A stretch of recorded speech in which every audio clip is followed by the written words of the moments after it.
पाकिस्तान मुस्लिम league नून से इनका ताल्लुक 1892 वोट लेकर आगे हैं, जबकि इंडिपेंडेंट मोहम्मद मोहिउद्दीन खोसा 1255 वोट लेकर पीछे हैं। आपको बता रहे हैं कि डेरा गाजी खान से ये रिजल्ट आपके साथ शेयर करे थे। एक और गैर हतमी गैर सरकारी नताइज के मुताबिक डेरा Ghazi Khan 5 PP 290 8 polling station का रिजल्ट है। अली अहमद खान लगारी पाकिस्तान मुस्लिम लीग नून से इनका ताल्लुक 1892 वोट लेकर आगे हैं, जबकि इंडिपेंडेंट सरदार मोहम्मद मोहिउद्दीन खोसा 1255 वोट लेकर पीछे हैं। आपको बता रहे हैं कि डेरा गाजी खान से ये रिजल्ट आपके साथ शेयर करे थे। एक और गैर हतमी गैर सरकारी नताइज के मुताबिक डेरा Ghazi Khan 5 PP 290 8 polling station का रिजल्ट है। अली अहमद खान लगारी पाकिस्तान मुस्लिम लीग नून से इनका ताल्लुक 1892 वोट लेकर आगे हैं, जबकि इंडिपेंडेंट सरदार मोहम्मद मोहिउद्दीन खोसा 1255 वोट लेकर पीछे हैं। आपको बता रहे हैं कि डेरा गाजी खान से ये रिजल्ट आपके साथ शेयर करे थे। एक और गैर हतमी गैर सरकारी नताइज के मुताबिक डेरा गाजी खान 5 PP 290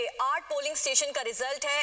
अली अहमद खान लगारी पाकिस्तान मुस्लिम लीग नून से इनका ताल्लुक 1892 वोट लेकर आगे हैं, जबकि इंडिपेंडेंट सरदार मोहम्मद मोहिउद्दीन खोसा 1255 वोट लेकर पीछे हैं। आपको बता रहे हैं कि डेरा गाजी खान से ये रिजल्ट आपके साथ शेयर करे थे। एक और गैर हतमी गैर सरकारी नताइज के मुताबिक डेरा Ghazi Khan 5 PP 290 8 polling station का रिजल्ट है। अली अहमद खान लगारी पाकिस्तान मुस्लिम लीग नून से इनका ताल्लुक 1892 वोट लेकर आगे हैं, जबकि इंडिपेंडेंट सरदार मोहम्मद मोहिउद्दीन खोसा 1255 वोट लेकर पीछे हैं। आपको बता रहे हैं कि डेरा गाजी खान से ये रिजल्ट आपके साथ शेयर करे थे। एक और गैर हतमी गैर सरकारी नताइज के मुताबिक डेरा Ghazi Khan 5 PP 290 8 polling station का रिजल्ट है। अली अहमद खान लगारी पाकिस्तान मुस्लिम लीग नून से इनका ताल्लुक 1892 वोट लेकर आगे हैं, जबकि इंडियन सरदार मोहम्मद मोहिउद्दीन खोसा 1255 वोट लेकर पीछे हैं।